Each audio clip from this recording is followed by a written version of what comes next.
अस्सलाम वालेकुम जी। मेरा नाम सुहेल अब्बास है और आप देख रहे हैं learn with Suhel official YouTube channel. नाज़रीन, आज हमारा जो टॉपिक ऑफ डिस्कशन होगा जिसके ऊपर हम बात करेंगे वो है ब्रेन स्टॉर्मिंग। ये स्टेप्स ऑफ ऐसे में सबसे पहला स्टेप है जिसके ऊपर हमें फोकस करना होता है। अक्सर ना मैं खुद भी करता रहा हूँ। और ओवरऑल जब भी हम किसी को कहते हैं कि यार आप आउटलाइन कोई देखते हैं या कुछ भी, जब हम कोई टॉपिक वगैरह देखते हैं तो हम ना उसके ऊपर ना कुछ सोचते हैं ना उसके ऊपर कोई डाटा वगैरह कलेक्ट करते हैं, कुछ भी नहीं करते। हम बस स्टार्ट कर देते हैं लिखना। तो ये जो एक अंधाधुंध फायरिंग होती है उससे नुकसान ही होता है। और ख़ास तौर पे ये अपने सर ही पड़ जाती है, वो अपना ही नुकसान होता है। ठीक है, तो सबसे पहले जब भी आप इवन के जब प्रैक्टिस कर रहे हो या कुछ भी कर रहे हो, आपको सबसे पहले ब्रेनस्टॉर्मिंग करनी पड़ती है। You have to think about it कि किस तरह जो है आप डाटा कहाँ से लेंगे।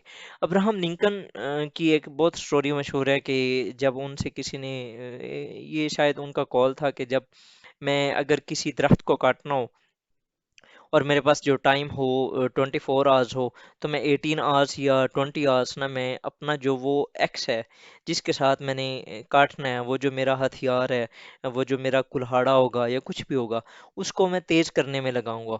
और अगले 4 घंटे के अंदर मैं दरख्त को उड़ा दूंगा, उसको मतलब कि मैं काट दूंगा। तो बेसिकली हमारा ये जो ऐसे लिखने का एक तरीकाकार है वो भी यही होना चाहिए। हमें सबसे पहले अपना जो डाटा है वो उसको उसके ऊपर थोड़ा सा टाइम इस तरीके से लगाना चाहिए कि हमारे पास जो अवेलेबल डाटा है उसको हम सॉर्ट आउट करके एक इतना अच्छा किस्म का एक कंटेंट तैयार करें ताकि हमारा जो अगला ऐसे हो उसके अंदर हमें रुकने की फिर ज़रूरत ना हो।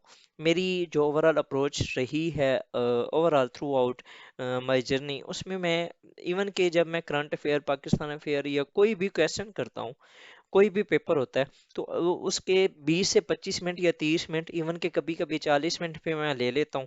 मैं सिर्फ ब्रेन स्टॉर्मिंग करता हूँ। ब्रेन स्टॉर्म करके मैं अपने जो मेरा क्वेश्चन है उसको अंडरस्टैंड करके मैं उसको लिख लेता हूँ कि मैंने इस क्वेश्चन के अंदर ये चीज़ें पुट करनी है।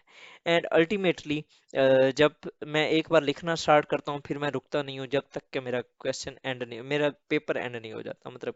और अल्हम्दुलिल्लाह मेरी टाइम मैनेज भी इस तरह अच्छा अच्छा हो जाता है।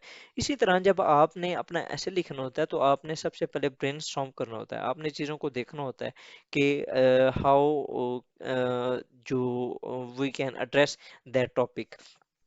ठीक है, और आपने किस तरह टॉपिक को किस तरह लेके चलना है, किस तरह उसको देखना है। ओवरऑल आप उसके ऊपर मल्टीपल किस्म की ना टेक्निक्स यूज कर सकती हैं। फॉर एग्जांपल जिस तरह ब्रेनस्टॉर्मिंग में सबसे पहले जो टेक्निक है वो है डाइवर्जेंट थिंकिंग। मतलब कि आप ये देखना, कन्वर्जेंस ये होती है कि आप जो रेलिवेंट पॉइंट्स होते हैं वो देखते हैं।